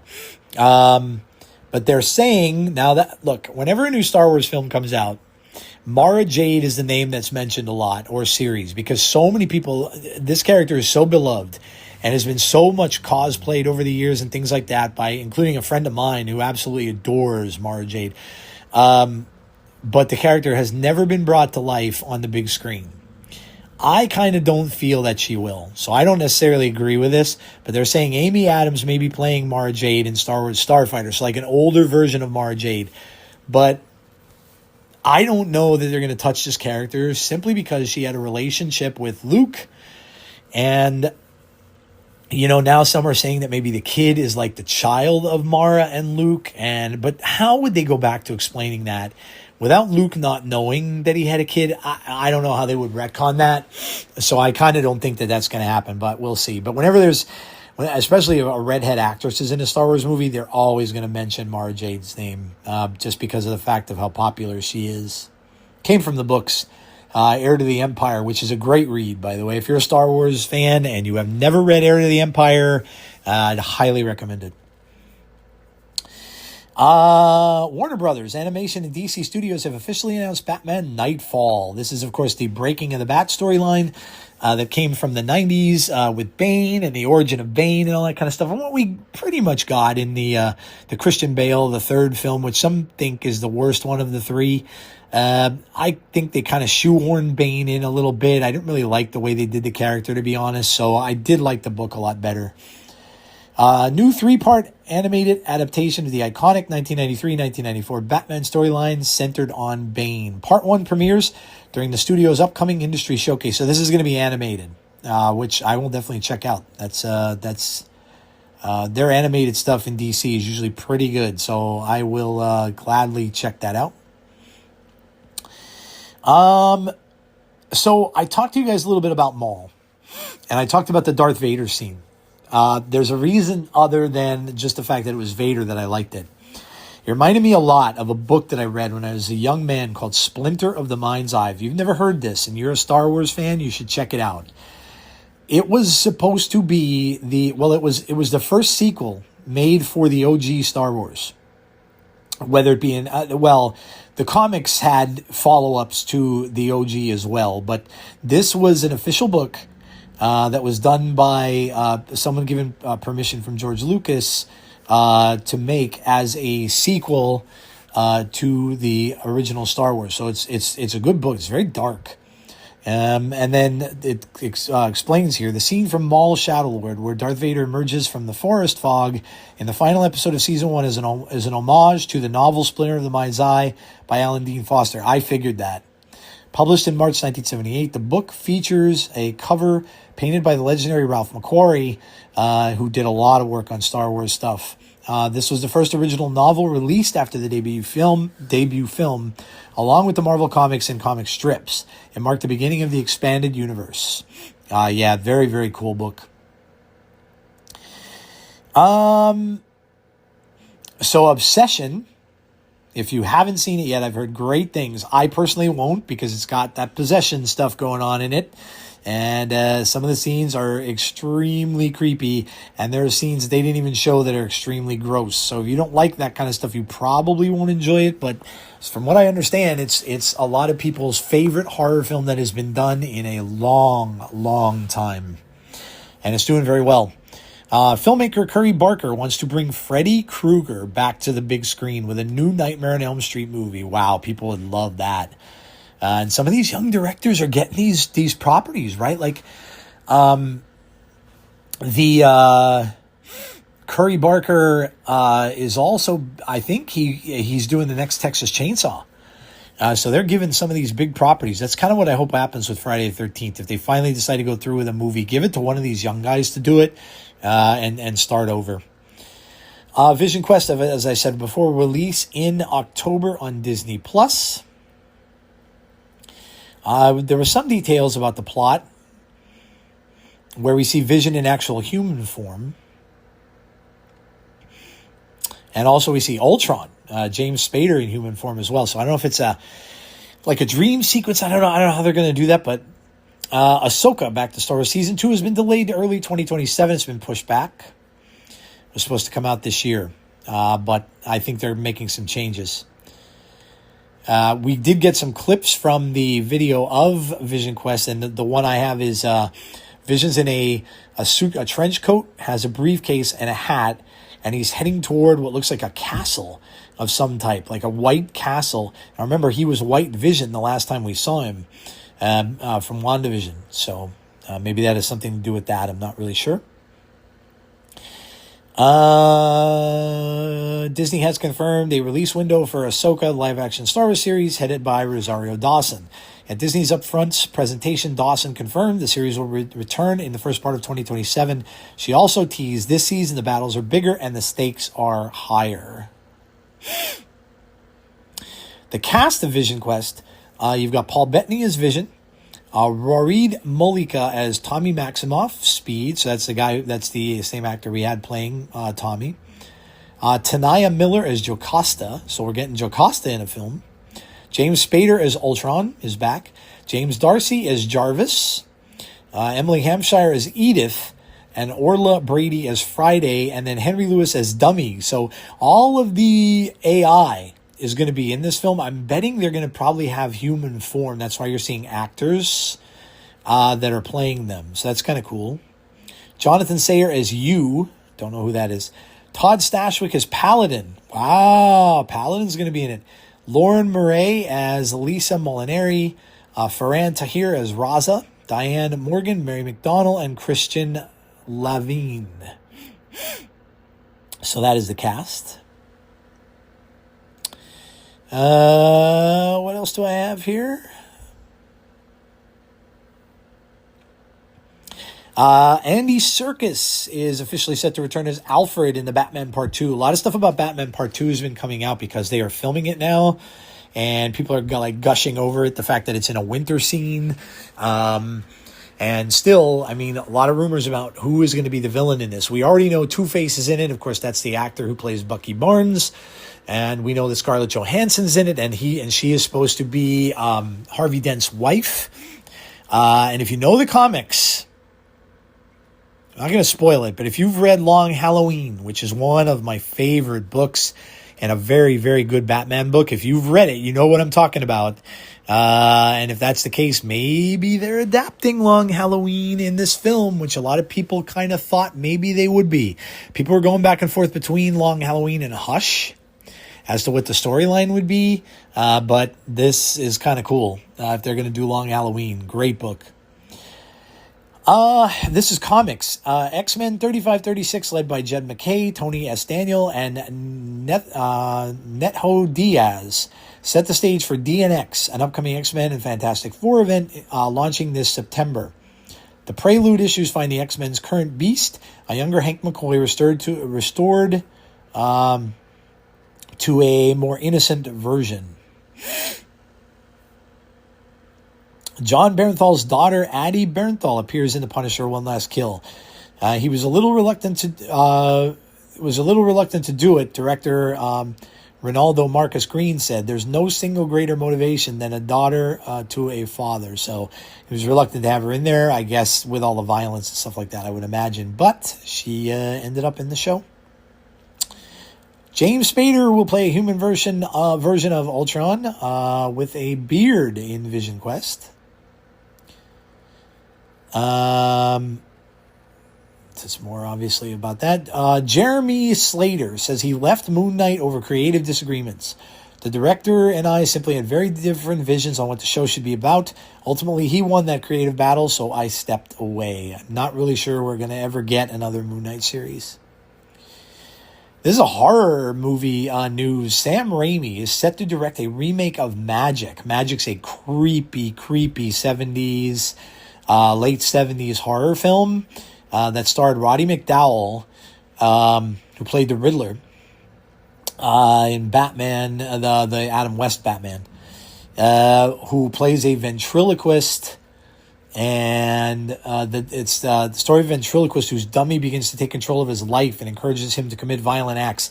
The dummy is creepy AF. So if you're not into ventriloquist dummies, especially older ones, you will not enjoy this at all. Marvel Studios is reportedly developing a new Punisher project. So that's cool. I'm sure we'd love to see Frank back. Nicolas Cage says he turned down playing Green Goblin in Sam Raimi's Spider-Man. He says, "For me, that was the right choice at the right time." So that could have been Nicolas Cage, which, by the way, that starts in just a few. The Spider-Man Noir is coming out in, I think, the 27th, so just a few days. Unfortunately, this is that's gaming news, I think. Yeah, we'll get to that in a minute. Brad Winderbaum has been promoted to head of Marvel Television, Animation, Comics, and Franchise. There's rumors that saying that Brad could be the one that may take the place of Kevin Feige. A lot of people are saying that this could maybe be Kevin's last couple films, and he may retire. So Brad could be the guy that ends up taking over the whole deal after Kevin decides to step down. Hayden Christensen, actor who played Anakin. The actor will reportedly return as Anakin in at least 2 more projects after Ahsoka Season 2. While specific titles haven't been named, he could appear as a Force Ghost or in Darth Vader flashbacks. Good for him. That's gaming. Transformers the movie. One of the saddest things I've ever seen in my life. 1984. I was 15 years old. And I remember going to see it, and when Optimus Prime died, I nearly shed a tear. It was so sad, like so completely unexpected that they would kill off a major character like that, especially in a cartoon. which was crazy. Optimus obviously so beloved in that Transformers cartoon series in the 80s that when they killed him off, so many people were shocked. I was, for sure. And but it's returning to theaters, getting a 4K theatrical re-release to celebrate the film's 40th anniversary. Wow, it's crazy. 40 years. Tom Kane has sadly passed away at the age of 64. He was the iconic narrator of the Clone Wars series, as well as the voice of Yoda and Admiral Yularen. He also voiced Professor Utonium in the Powerpuff Girls. So rest in peace.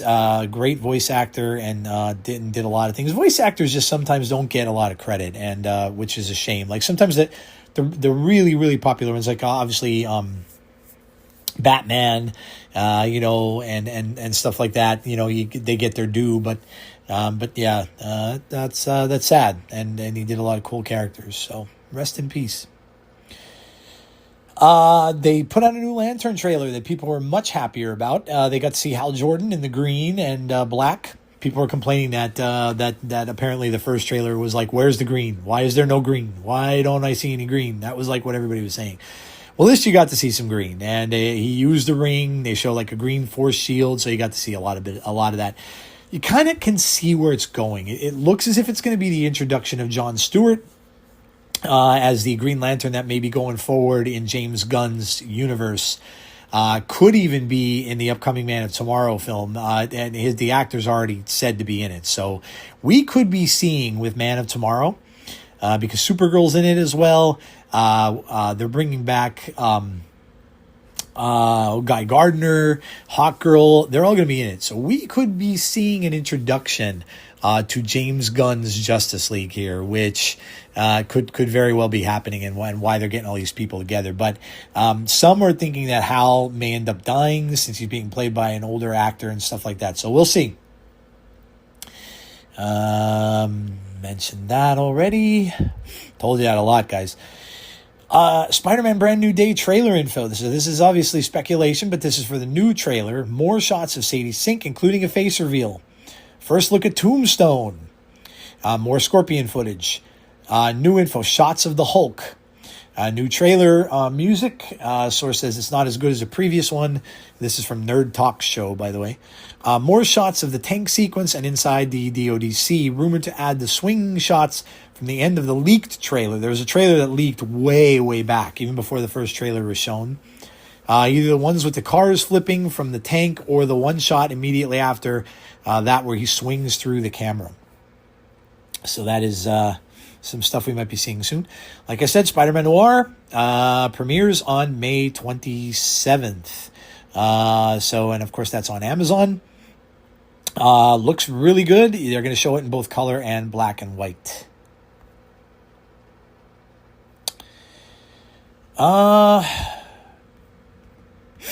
That may be it, folks. Let me just make sure that I got everything. Nope, I have a couple more. Blade will reportedly have a big role in the Midnight Suns movie, as he should. All I could say is, I've said it before, is Man-Thing better be in it. The cast of Spider-Man's Brand New Day. So Tom Holland is Spider-Man, Zendaya as MJ, Jacob Batalon as Ned, John Barenthal as Punisher, Sadie Sink as Jean Grey, which is rumored still, but I'm pretty sure everybody is pretty sure that's who it is. Florence Pugh as Yelena Belova is rumored also, Mark Ruffalo as Hulk, and Michael Mando as Scorpion. Anthony Russo says that Tony Stark and Steve Rogers' unresolved aspirations and flaws in Civil War will continue to unfold in Avengers Doomsday. That would kind of make sense, right? That they're still kind of like battling it out and stuff like that against one another, because they really never got along. The monumental 1000th issue of Amazing Spider-Man arrives this September. Official unveiling tomorrow. So we'll get to see the cover and stuff. This is from yesterday.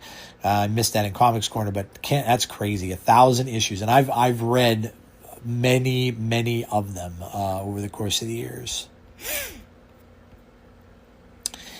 This is just a little crazy thing, right? I got to laugh out of this. Masters of the Universe drone show spotted over LA. 1,600 drones, because Masters of the Universe released. Supposedly it's a lot of fun. I was never a big He-Man fan, but supposedly what people are saying is it's actually pretty good. They said it's actually pretty fun, like a fun watch. And they said you have to kind of stay for the post credits because everybody's raving about that. But they did a drone show. Now look. Could you imagine? What they're showing is Skeletor's head. So you see like his cloak in purple, and then you see his skeleton face with the red eyes. Could you imagine if people saw this and didn't know what the hell Master of the Universe was and saw this big skeleton face with a hood over it? I'm wondering if any police got called and people were saying, "Oh my God, what is this terrifying thing with the skeleton up in the sky? We're being, hell is being unleashed on Earth." I'm sure that there were at least some people that probably thought this, and I'm guessing like maybe older folks and things that have never seen He-Man or don't even know what this is. But I bet you some people looked at this and were terrified, which I got a chuckle out of. I think that's pretty funny.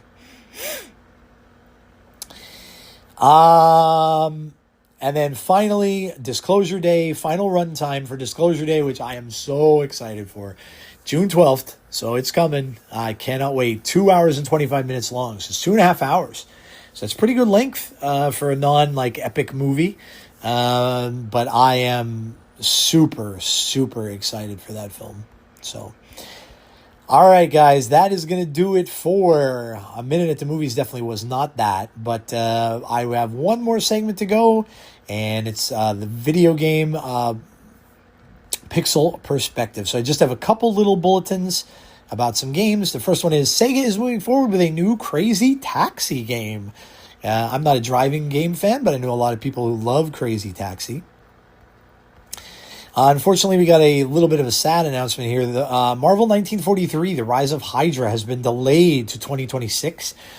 Not really surprised, as we haven't seen much coming out about it. That's why people are still kind of rumoring that Grand Theft Auto will be delayed as well.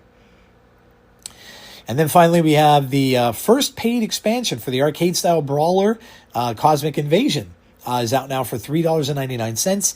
It has the X-Men leader Cyclops and the Fantastic Four powerhouse The Thing to the roster, with a second update featuring a new game mode coming this fall. So that's cool. That's cool. They're still building into that and putting different stuff in it. That's always neat to see.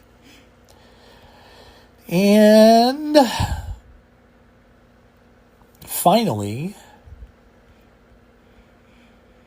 let's see, I don't think I have any other notes.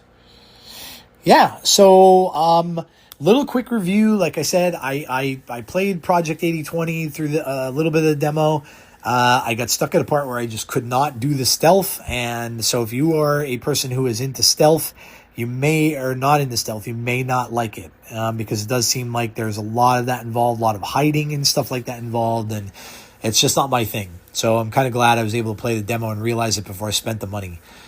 Also, I did watch a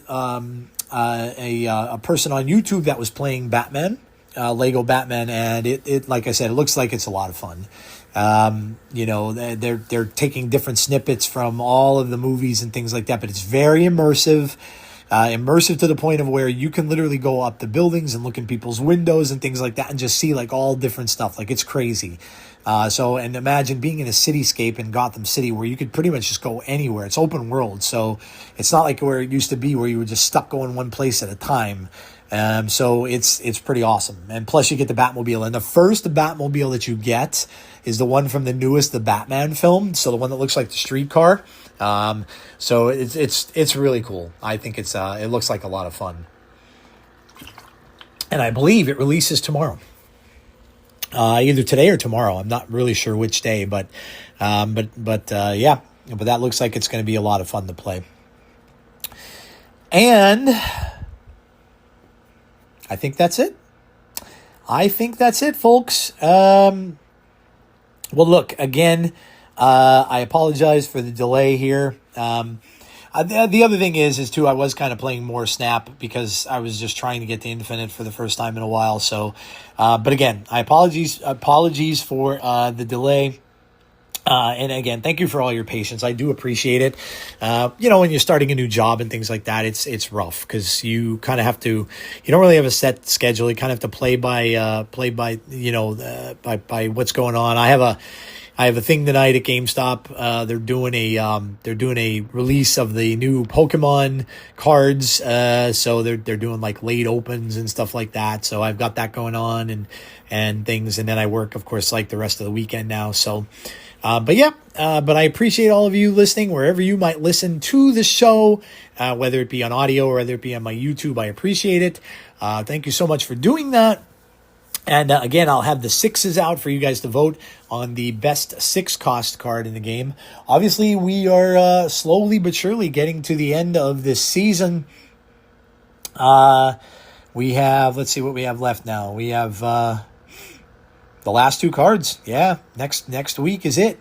We have Lady Bullseye and we have Stick. That's coming out in a limited time game mode. So, and then that'll be it. Already we're done, and we'll be moving on to the beach season. So next week I will be doing my previews for the next season's cards and my rankings for those. So make sure you check that out. And yeah, I am part of the Snap Judgments League of podcasts, where there are so many cool people that do another podcast called Snap on This. And of course, it's Lauren Whatevs, Benjamin Roller, and it's just Ree.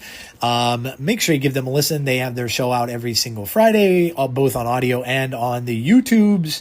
Always a good time. They talk about the new cards. I'm sure they'll be talking about these Datamines. They talk about they do secret homework every week. They'll talk a little bit about comics. I know Ree does. And of course, Ree is designing a game too, which is so awesome. I know Ree just has his game that's going to be out for sale pretty soon too. So that's great, man. When people do that kind of stuff, so talented to do that. So make sure you check that out. Obviously, Glazer is the guy who we have these podcasts under. I don't know. I think Glazer's still doing his podcast where he has the creators and stuff on there. Not exactly sure which days. It probably depends on his work schedule because I know he's very, very busy. But please make sure that you support Glazer. He does a lot of work with the Snap community. He's got videos out every day to talk about decks and things like that. And then, of course, with the podcast, he gets creators and stuff on there whenever he can. So please make sure that you give Glazer a follow and you check out his streams and stuff like that over on Twitch. So especially with the Twitch drops and stuff like that, make sure you're getting your Twitch drops. You can go and get some free stuff by just watching some creators play Marvel Snap. So make sure you do that too. All right, guys, that is going to do it for me. Thank you so much for listening, wherever you may listen from, and have a great rest of your week in Snap, however you choose to play.